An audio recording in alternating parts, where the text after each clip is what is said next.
Hello everybody, and welcome to the 8th big old session of Let's Play Civilization 5. Now, we are allies with Almighty. Why? Because our scout, our heroic little scout, cleared this encampment, so we have our first ally. Well, I guess we can get Berber cavalry from them. That's kind of cool. They're not like that useful of a city-state to have, but still, we have a city-state ally. So what can I say? You better not attack the Mongolia, because they're our friends. Also, we had the war between Persia and Assyria on one side, and the Siamese on the other. We are Siamese, if you please. And we have some money being generated. We're getting there, economy-wise, very slowly. But we are getting into the green, or into the red, or the black, I guess. Red is when you're losing money, I think. Don't really know. Not really an expert on that kind of formatting. Oh man, we're about ready to finally attack this encampment. Alright. We have both of those covered, right? Okay, the production has increased to 4.2 over what it was before. Yeah, this city is pretty balls when it comes to production. Even Corinth is doing better, and it was, wasn't even technically owned by us for a while. It was what's the word? Puppet. Now, you know what's an interesting thing? Oh look, that war is over. At least that portion of the war is over. By the way, Mecca, how many cities do you have? 7. They do tend to get antsy with people who make too many cities, which is why I kind of want to chill out at 5, you know, for a while. Because I don't want anyone to get too nervous. Man, Poland is really trading, and that's a lot of swordsmen, though. I don't know, Poland. I don't know what you're intending. But you're making me nervous. Okay. Let's bring this guy over. Whoa! Holy moly. I really hate when the game does stuff like that. And, you know what, if we're going to maintain the frontier and everything else, maybe we ought to just get a little bit more. Would a horseman really help us? It would help us down here, I guess. Sure, we'll build a horseman, and we'll build a composite bowman. But I also want to build some other stuff, too. I think a watermill could be important. And a temple to give us faith to buy those nice faith buildings is pretty important. Oh man, well, the courthouse has been built here, bringing our happiness up a little bit. Our money went down though between last turn and this turn. It does that. Oh, escape, escape. Yeah, it does that a lot for whatever reason. Okay, let's see if we can sneak by him safely. I hope that Poland is just sort of walking around. But yeah, what I was going to say earlier was back in last episode 7, I don't know what was going on with me, but I was like super out of it. Oh, that's why we weren't getting money. That trade route ended. What is the best trade route of them all? Moscow to Warsaw. Odessa to Warsaw is pretty much the same. And it'll be actually better once that caravanserai is done, so to Warsaw. No longer loads. But yeah, for whatever reason, I was just really out of it. I think, like, I don't know, something in my body chemistry was just off. Yeah. I see no reason why not to. But yeah, and it was off for like a couple days, and for whatever reason, just like words weren't coming to my mind quickly enough. You know, I was having trouble really being snappy with making decisions, and I was just sort of drifting, you know, just sort of in a daze. But about, I don't know, I would say about 24 hours ago, from the time of this recording, like 11 or 12 in the evening, my body chemistry, my mind chemistry, whatever the case is, it just sort of righted itself, and it's been good ever since then. It's really confusing how this kind of thing works. I don't really understand, but, well, it is what happened. And, well, I guess the point of all this is I am feeling a lot sharper than I was when I recorded the last episode. Man, this guy is running away from a lot of people. Ooh, more promotions. So whack away at this guy. Yeah, we are... Oh, look. It's a jerk. Hopefully we'll be able to finish off this encampment once and for all. It's kind of too bad that the Poles do have both of these furs, but then again... Well, yes, they don't have this one, but they will. Yeah, I guess we can't expect to get all the good tiles, right?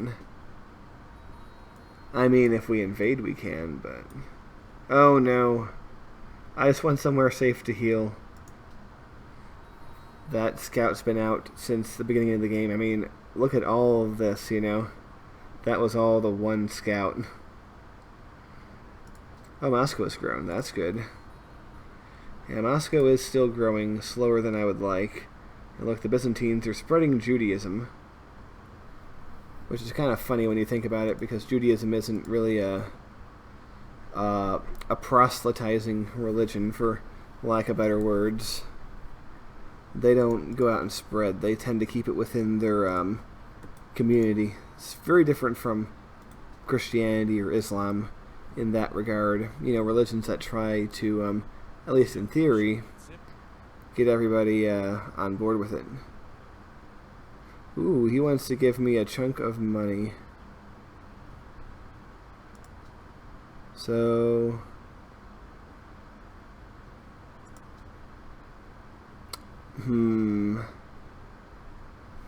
263 gold a turn, or gold, wow, that would be amazing. 263 gold period is how many per turn? I think that's like 45 a turn, right? Let's see, can we get more? Alright, fine. Sure. Well, we got a chunk of gold. They're now broke, but that's their problem.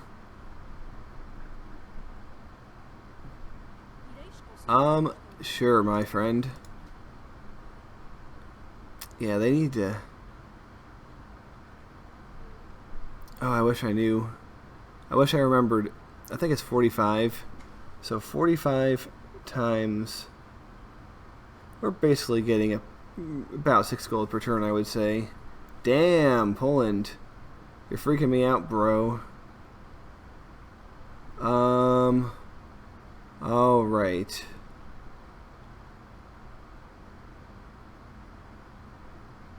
This is worrying me, I'm not gonna lie. I mean, I don't think they'd dare attack me if there were that many troops, you know? If there were that many, what's it called? Oh no, this guy's under attack too. Oh, holy crap. Well, we're in a lot of danger. Alright. Well, Poland, I think we actually, there's enough troops nearby that we can talk to him. What's this, demand? Oh, not demanding stuff from you. I just want to get, I just want to,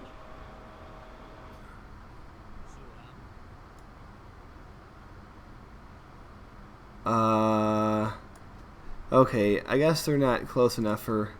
But one thing that's for certain, we're bumping this right up. And just as a precaution, we're bringing you back. And since the spearman's pretty much got it, we're going to bring you back as well. Yeah, very nervous am I about this stuff. I mean, the Poles can't be that stupid, right? Look at all the trading that we're doing together. Do they really want to risk that? Whoa, what was that? Something fell over somewhere. Ah, who cares? Alright. Ooh, goodies. I mean, the real goodie would be somewhere to heal. But, I mean, stuff is good too, I guess. What can you say against stuff? Oh, damn it. Alright, you're screwed wherever you go, I think. Let's hope that if we go over here, they'll forget about us.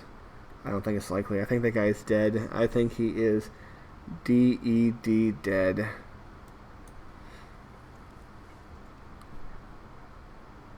Also, if Poland declares war on us, this guy is going to have to get out of there because the city is going to bombard him. Man, Poland, don't do anything stupid. All right, can we talk to you? Can we talk to you now? Every turn, I'm going to be. Get your guys away from. All right, they're apparently friendly with us, but I mean, they can't be that friendly, right? We took their city, or we took their stuff. All right, but. We're going to ramp up military production just in case. Alright, look at all this gold we're getting from all these means.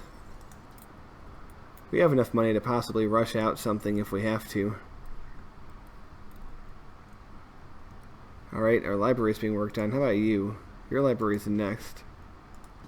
And your library is going to be after that, but unless we get more production, it's going to be laughably slow. Angkor Wat in Enrico's town. Enricoville. Alright. I don't think that Poland's invading. But they're still making me antsy. And I still would like a lot more money than this, because eventually we are going to have to upgrade our obsolete units. Alright, yeah, we need to build universities, but holy crap. Jesus, guys. Well, I can do that and explore the ruins, but that'll be the last thing I ever do. Alright, run into the jungle. They can't find us there. Alright, oh look, we did get this hill over here. Well, let us work it. Wasn't that like a Britney Spears song? Oh, he lived. Move one more tile, and then hope that no one bothers you before you get healed.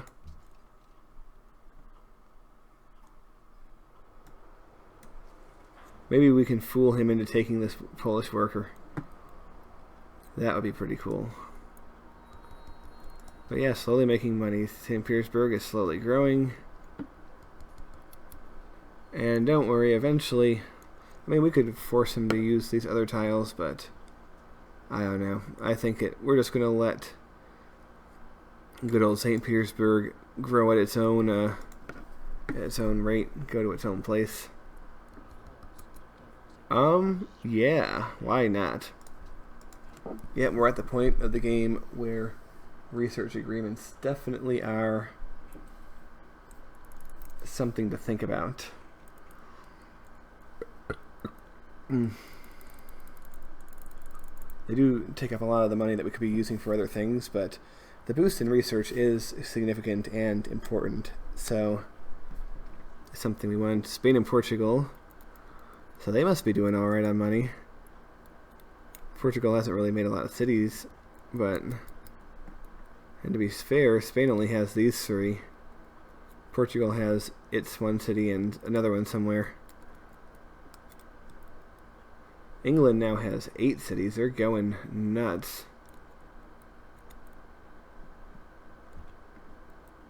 Oh god, alright.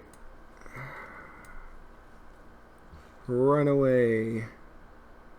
Alright, worker, just work and try not to let the fact that there's a lot of Polish troops around you frighten you, you know. You're doing important work for the Empire, so don't freak out. Russia is counting on you to keep your cool. I hope that is this tile next we get. Ooh, a spy has been recruited. Oh man. Well, somebody's in the Renaissance era. We will be eventually. But for now,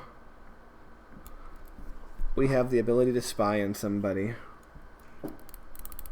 So, it's customary to pick either the most powerful or the most technologically advanced or the most threatening or something like that. Oh no, Almighty. No, you dummy, why would you do that? Fight the guy.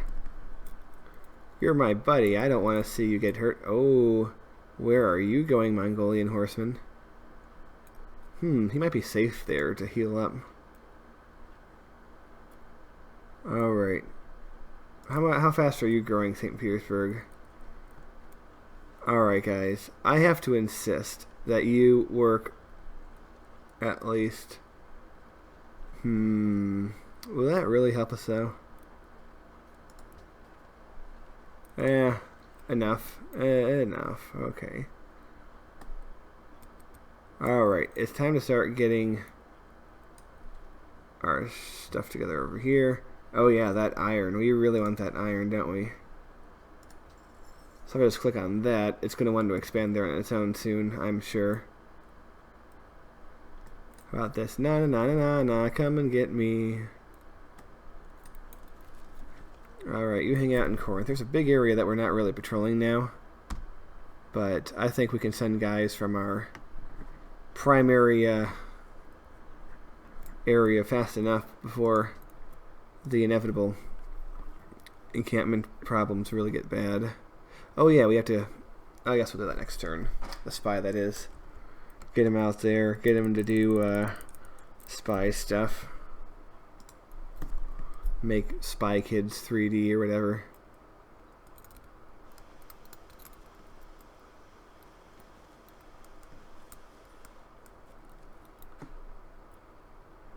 But yeah, Poland is going for these swordsmen, which are good melee units. But I'm just not so sure that they're going to be that powerful in battle. But I don't know, man. Our poor city-state ally is looking a little bit under the weather right now. They're looking a little bit threatened, I should say. Alright, it's going to be 5 turns until any of those guys are able to do anything. So... how about... you come up here and work on Moscow for a turn. For a few turns. Alright. That barbarian's gone. So, I have to get that encampment. If we're going to be building up this side of the river too, or this side of the channel, I should say, we are going to have to protect against BS that spawns over here.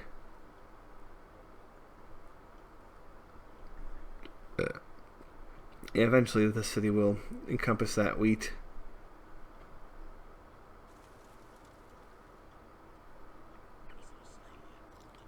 Yeah. Let us be friends, although we're already friends. I keep forgetting the spy, don't I? Well, he's getting extra training. That's right. Extra training. This friendly neighbor of ours. We're not really friends with him, but we get along all right. Oh, I think we need to renew our trade route. Let's finally get this spy somewhere. We have how many technologies again? 23. All right, let's see. 27, 25, 26, 28 in Venice. I'd be tempted to go to Venice just because. We could spy on the Zulu. They have 10 cities. Huh. You know what? Let's spy on the Zulu. Sounds a little scary, right? But I think we can do it. See what's going on in Zulu lands. Oh no, more barbs. Yeah, Songhai never spawned in. Oh wait, what's this? You're pretty out there on your own. Alright, you're gonna stay. Well, actually come here. Alright, that's right. Odessa to Constantinople. Our one seafaring route. I mean, after that, I think if we go scroll down enough, can we even sail to Greece? I don't know, but let's click on that. Yeah, all the other sea routes just are not that good. And Odessa apparently can't sail to Greece. I don't see why. It's not that far away and it's coastal. But we're not going to question it. Speaking of Greece, they still never settled the second city. The noobs. Greece, you're supposed to be like some big historical potatoey potato. Speaking of potatoes, or something else entirely, it doesn't look like there's any progress on this war except Siam is settling India. Yeah, we're all friends here. We have pretty good diplomatic relations.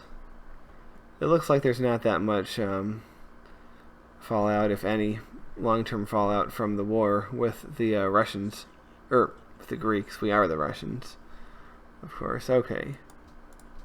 Open borders. I wonder if they're going to walk through here. I really do wonder what the Poles are doing.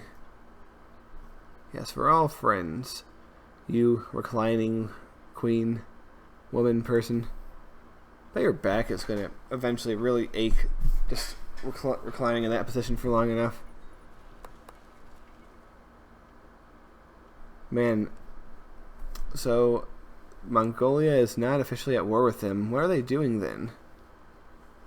Oh, barbarian settler. Somebody tried to expand here. It didn't work out too well for them, obviously. Alright, where is that? Oh, okay.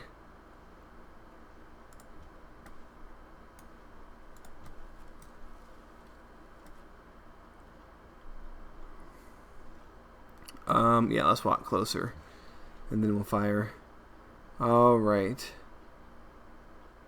So yeah, that's actually a good idea. You help out Corinth. Shuffling these guys around.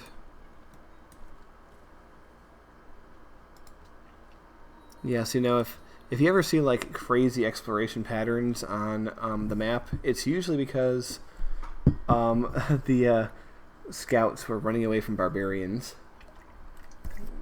You know, not really exploring the best possible scoutable locations, or just sort of trying to stay alive and go wherever they can to avoid problems. Looking forward to the day when we can get out on the open ocean and see some more stuff. Because there's other lands besides these. Oh, this poor guy's still stuck. And will be for a long time. Almighty desires ivory. There's ivory in oh yeah, Zulu. Weren't we gonna trade with you? What do you have? Okay, you don't have any tradable ivory, but you have all this other stuff, so. Next source of truffles we're selling to you, my friends, who we are spying on. Very often, the Zulu actually are pretty friendly, at least for a while, until one day they're not anymore, you know? That's usually how the Zulu work. Come on, somebody get that guy. Yeah, you stay there. Yeah, there's a lot of goodies out there in the continent, but I think it's probably not worth it to settle a city anytime soon. Yeah, 45 turns for that trade deal. Or that, not trade deal, research agreement. Seems like a lot, but when it pays off, it usually is quite the burst. Quite the fine little burst of technology.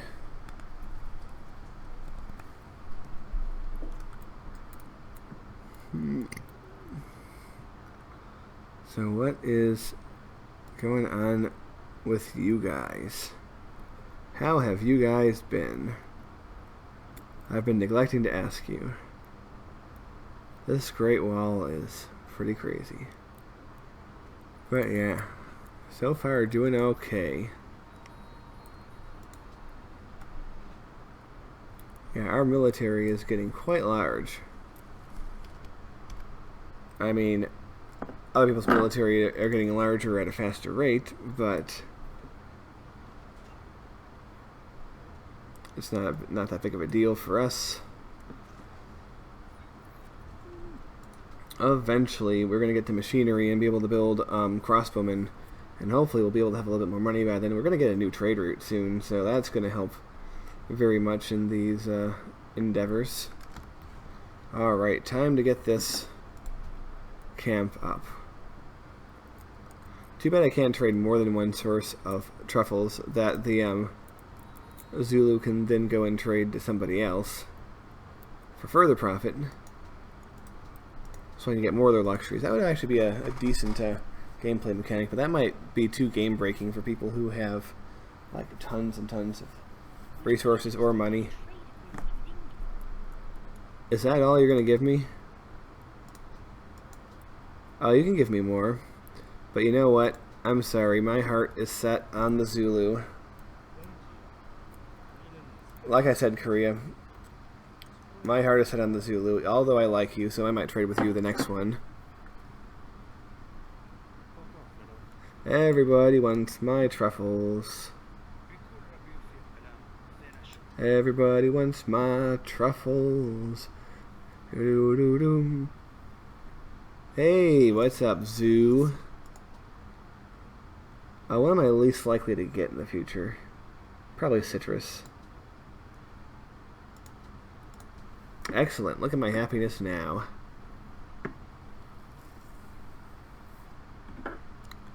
Those are happiness levels that can allow you to build more cities. But like I said, we're not doing it. I mean, we went to national college after all, and these libraries, especially this one, I mean, holy crap. It's going to be forever, guys.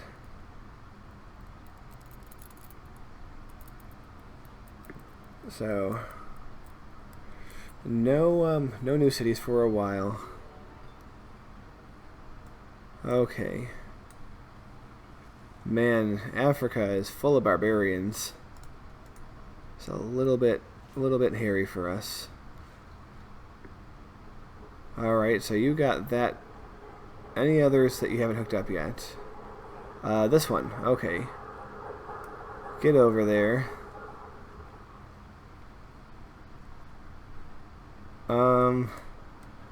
Let's sneak around here.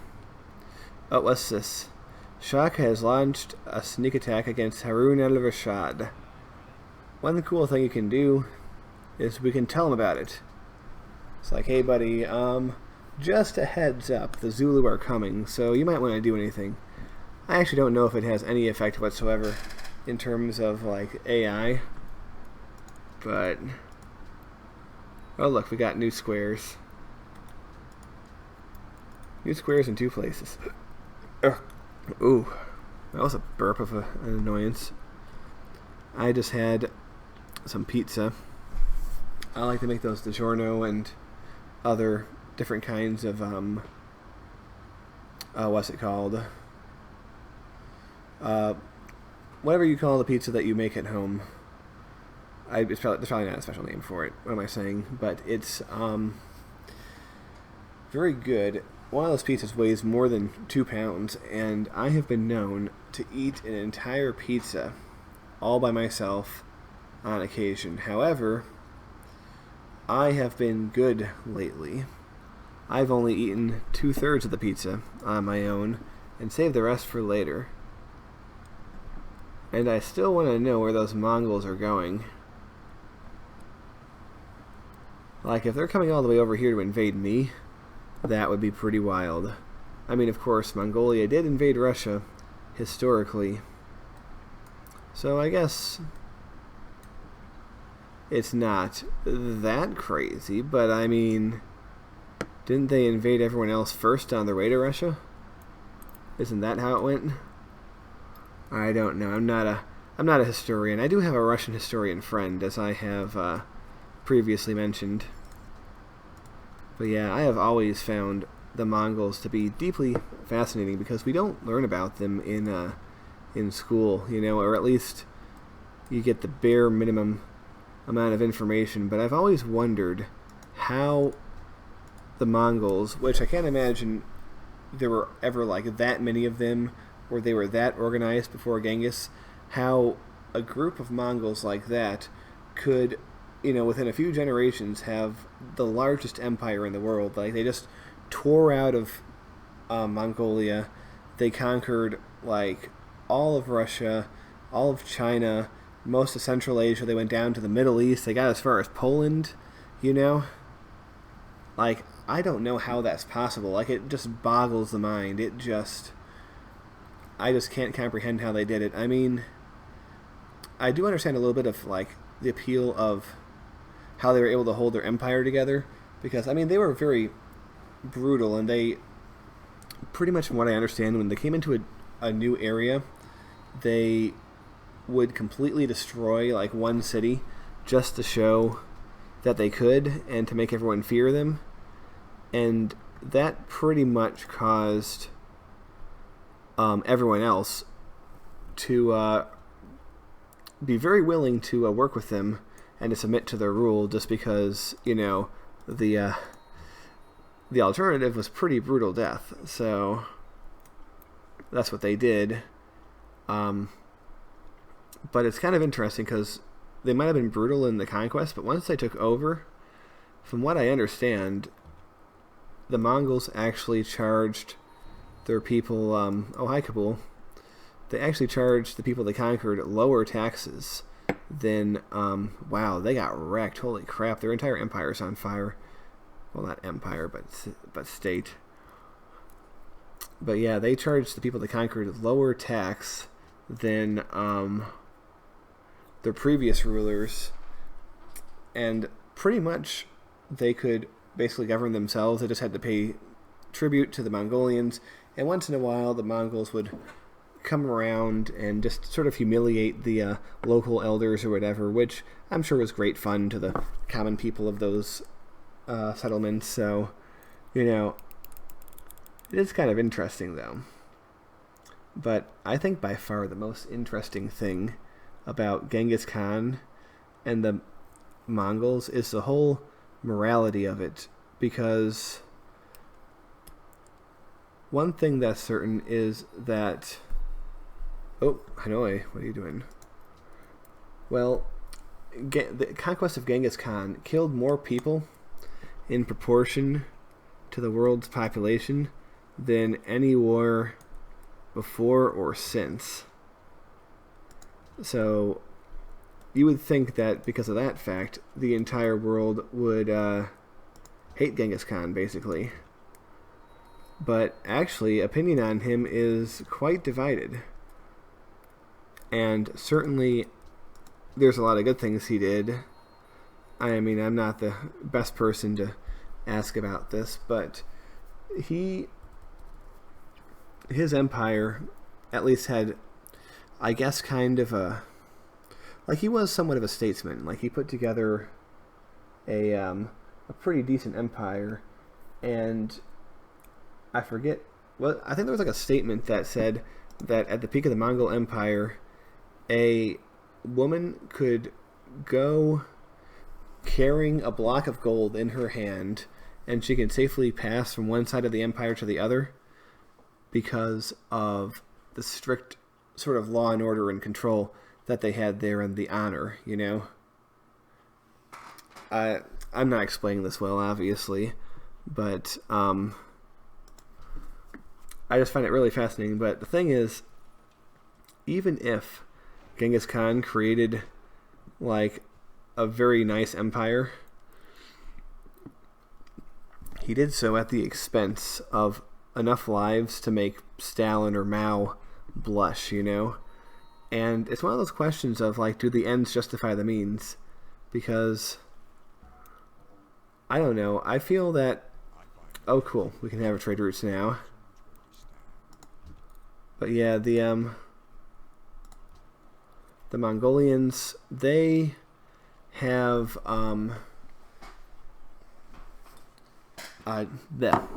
sorry, my brain is getting a little bit poopy. Not like it was yesterday, but poopy in some way. Let's build a harbor. And also, let's queue up ourselves a nice little trade route. The thing is, like, people view Hitler almost entirely in the negative. Oh look, where did we get him from? Hey, Almaty, you're a bro. Let's actually cancel this guy, because we got a free one. And let's put him here. So that way he can go out across the plains if he needs to be. And you come back here to this tile. But yeah, Hitler, at least in his mind, and in the mind of many others who existed at points in the past and even the present, think that what Hitler was trying to do was good in many ways. You know, he was trying to build something that was better than what was there before. But the thing is, and also it required a lot of death. It required a lot of casualties to get to that point, which in my mind doesn't sound too different from oh hey, I like that idea. Man, you're a bro. Well, I'm up for it. But I think we were already doing that deal. Also, by the way, the Persians have put a random city there, although in previous playthroughs I have put cities in that spot myself. So I guess we can't be too annoyed by that. But the thing is, like, the reason that we view Hitler so negatively, and others like, you know, Genghis Khan or Alexander the Great, or maybe even Napoleon, why we think of them so positively is because, at least to a certain degree, maybe not so much with Napoleon in the long term, but with the other guys, they actually succeeded in their endeavors. And is that really the moral test as to whether someone is good or not, as whether something that someone did was good or not, whether they succeeded in creating something better? Does that negate the deaths? Like, in my mind, I don't think so, but I'm not sure, because I have a friend, my Russian historian friend, who is also a Mongolian historian too, I suppose, you know, and he has a very positive view of Genghis Khan. And he actually once said that, in his opinion, Genghis Khan was the greatest man who ever lived. So, you have Genghis Khan, who's the greatest man who ever lived, and you have Stalin and Hitler, who are scumbags. I mean, I kind of understand the cynical nature of Stalin, but at least from what I've read, Hitler really was an idealist, and he was trying to make something better. But I just can't square that circle. I just don't understand what makes Genghis different. Was it just that he lived like that long ago? Is that another aspect to this? Is it just historical distance that makes what Genghis did more acceptable? because Hitler was within living memory, and his victims many of them are still alive. A lot of the Holocaust survivors. Does that make it worse because it's more recent? Whereas Genghis Khan, nobody ever remembers. Yeah, I mean, you can't remember all the faceless, nameless people that were killed that did have faces and did have names at the time, but we don't remember them because it's been so long, and they were never written down or anything. Is it because it's more recent? And I mean, even with Napoleon, it's like kind of right on that border. Oh, you dick! Can we shoot at you even though you're in Poland? I mean, I don't care if you ravage Poland, but you're getting close to us, man. Okay,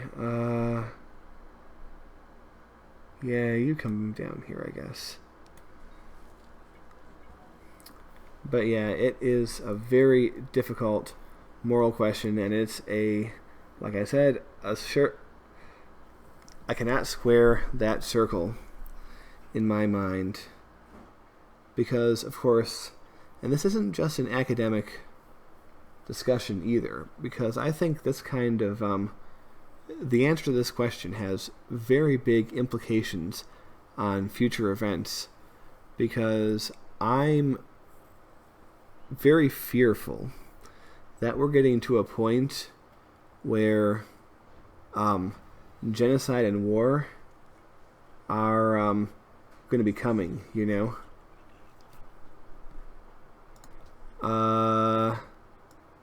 Okay, we'll just do the standard trade.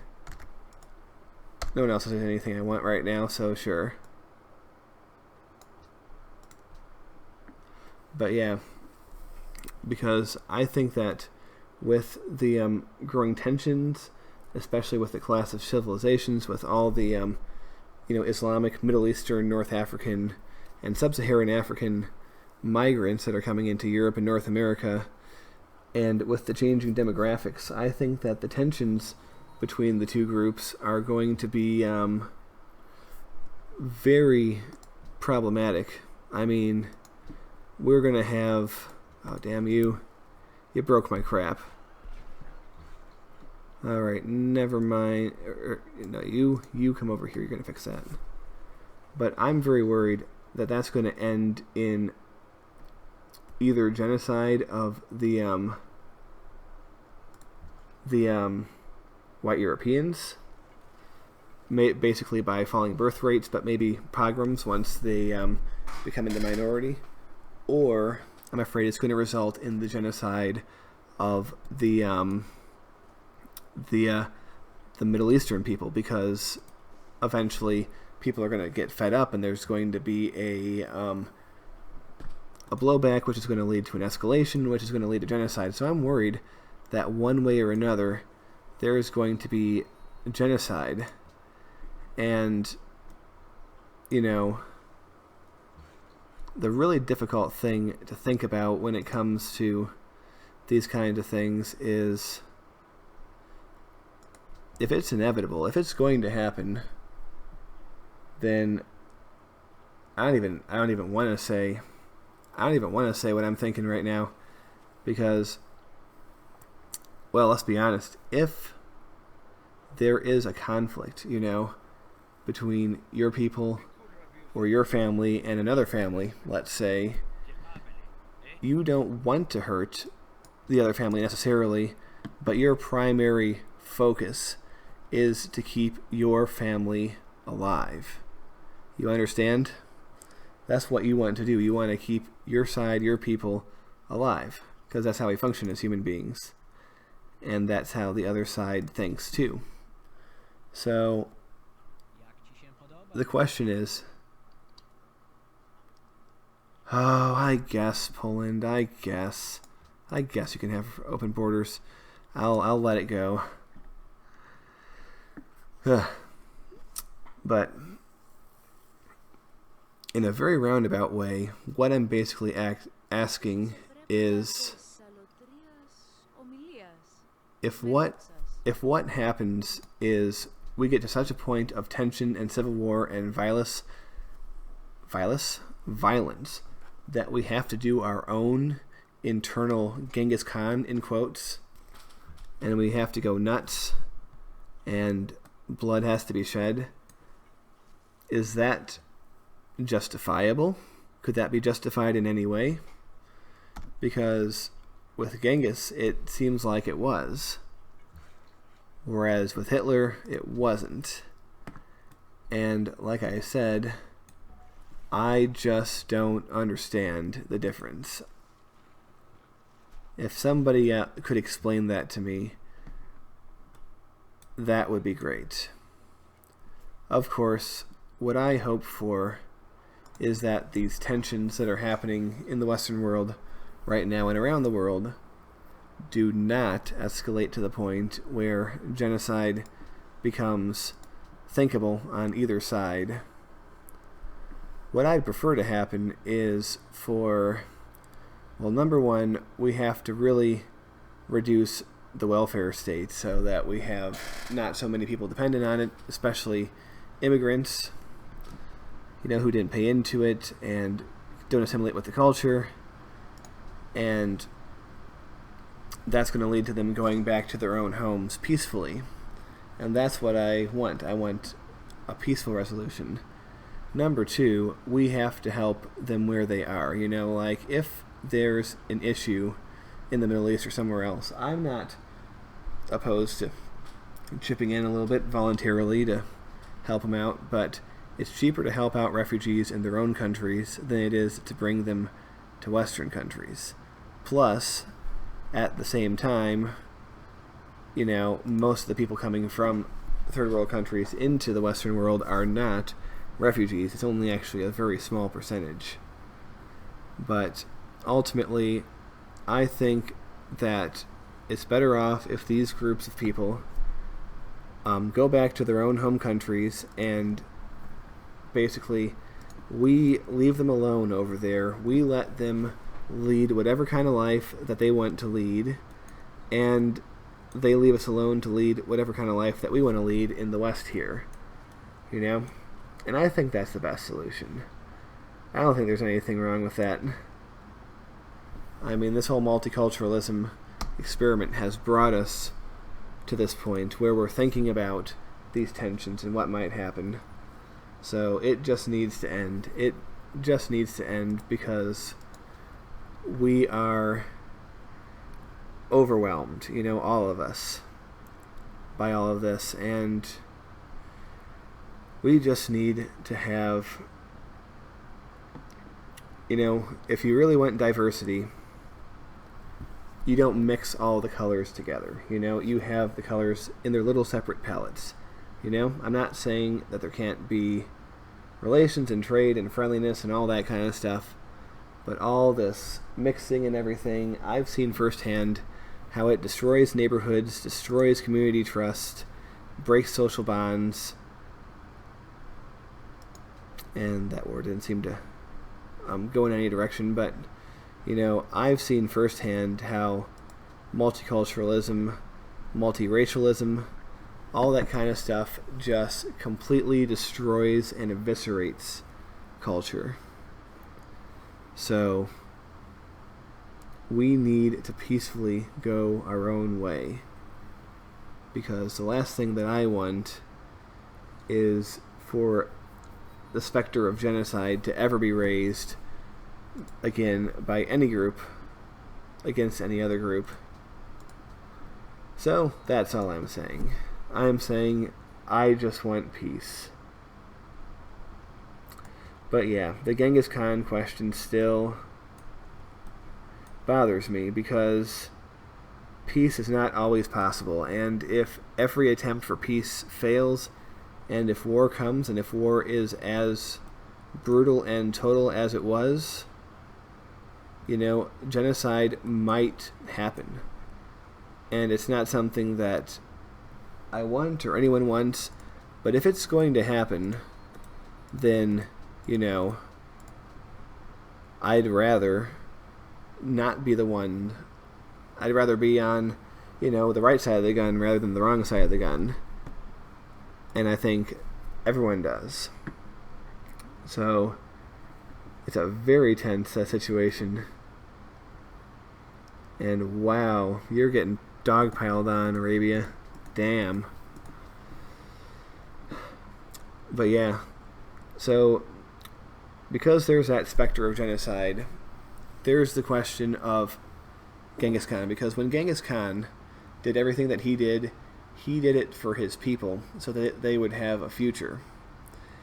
And that's why Hitler did it too. He did what he did so his people would have a future. And yet one is praised by most people and one is reviled by everybody. And I don't understand the distance or the difference. I know that Hitler had a lot of personality problems, you know, and he spent most of the war addicted to drugs because of his quack doctor who was juicing him up, and he became increasingly irrational as the war went on. It's just... But, you know, the thing is, we don't know about Genghis. You know, we don't know what his personality quirks were like, really. I mean, we have some hints, probably. Oh, by the way, we're going commerce finally, so money for us. Let's see, we're going to go 10 to 11. Oh, big whoop. But, hey, wagon trains. Wagon trains. We want that. Oh, my goodness.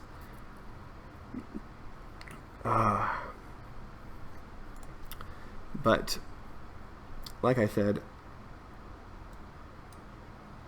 the Genghis Khan question, I think, is the key to all this, because if it turns out that Genghis Khan was right and acceptable in what he did, because it was for the survival of his people, even though he killed far more people than even the entire population of his people, I imagine. I mean, when he invaded Iran, Persia, you know, this place, he killed 75% of the Persians. Sorry, you're too much of a liability to be friends with Arabia. Everyone's fighting you. But yeah, I don't know if it was Genghis or one of his descendants, to be honest about that. But the fact is, their population, oh my God, look at their money, holy shit. But yeah, like I said, it was completely wiped out, and Iran's population didn't recover until the 19th century, like 700 years later.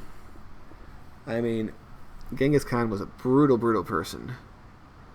But if he's looked at well, you know, would a hypothetical Western leader who reluctantly commits genocide to keep his people safe and to have his people have a future, and thereby preserving Western culture, does much more for the rest of the world than letting it die out, you know, all the scientific advances that we've had as a society, you know. If all that results in a positive outcome, does that mean that this hypothetical Western dictator, in 1,000 years hence, when people are studying the history of this time, does that mean he could or would be seen as heroic, as a positive thing? Like, oh, we don't have a monument here? Let's do that. And then we need our university. We gotta go right into that. Watermill's pretty important too. Yeah, we'll do that after. But yeah, if that hypothetical person is praised in the future for what he did, does that make all the killing justified? That's my real question. Because in a hypothetical alternate world where Hitler actually succeeded at what he was doing, would he have been praised in the future, or would he have been hated? I think that's a very hard question to answer, you know? It's easy to say that people would still hate him, and I think most, or at least many, probably would, but there would be many who would appreciate what he did, even in the same way that people appreciate Stalin for making Russia survive, you know?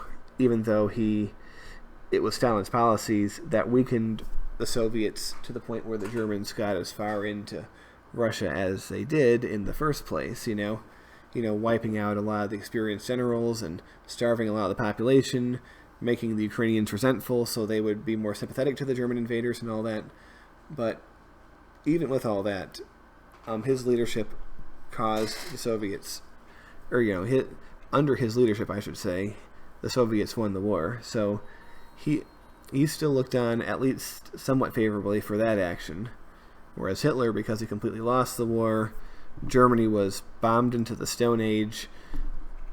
It was a terrible catastrophe. Everything went terribly wrong, and he is condemned, And the question is he condemned for, things like the Holocaust and the invasions and all that, or is it just because he didn't win? That's really the question. I don't understand. My historical sense is not strong enough to comprehend that question. So, they have wine. We can't really trade for it, can we? Not this time. But yeah. Like I said, though, ultimately, what I want is peace, What I prefer is for there to be a peaceful resolution to all the problems that ail us, But the Genghis Khan conundrum, as I'll call it, still perplexes me, and it's still something that I don't have an answer to. So if anyone watching this has any insights into this, especially if it's more than a 1 or 2 sentence pithy comment, if it's an actual insight, a well thought out thing, I would love to hear it, because this has been bothering me for months now. This has been on my mind. So that's what that is. But yeah, we are actually reaching the end of this episode, so I had a great fun talking to you about all that. As fun as it is to talk about genocide, past and future, but it's something that we have existed with as a species since we've been able to organize into bigger units than just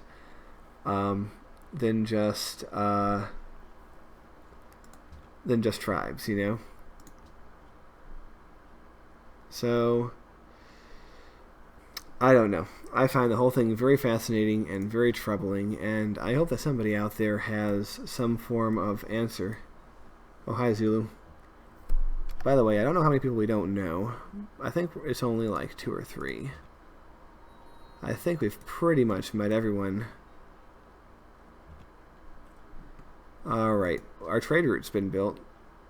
Okay, so Odessa to Neapolis is actually number 1, so send him to Odessa, and then he can go to Neapolis in the next episode, because we are going to just wrap it up after this. Alright, well, we have done everything to finish that turn, so let's take one more look at our screen. We're pretty much in the middle of the pack with most things. We're behind on science, but I think we can turn that around. Anyway, ladies and gentlemen, it has been great fun playing and talking with you. So I'm going to cut off the episode here, and I will see you all fine people later.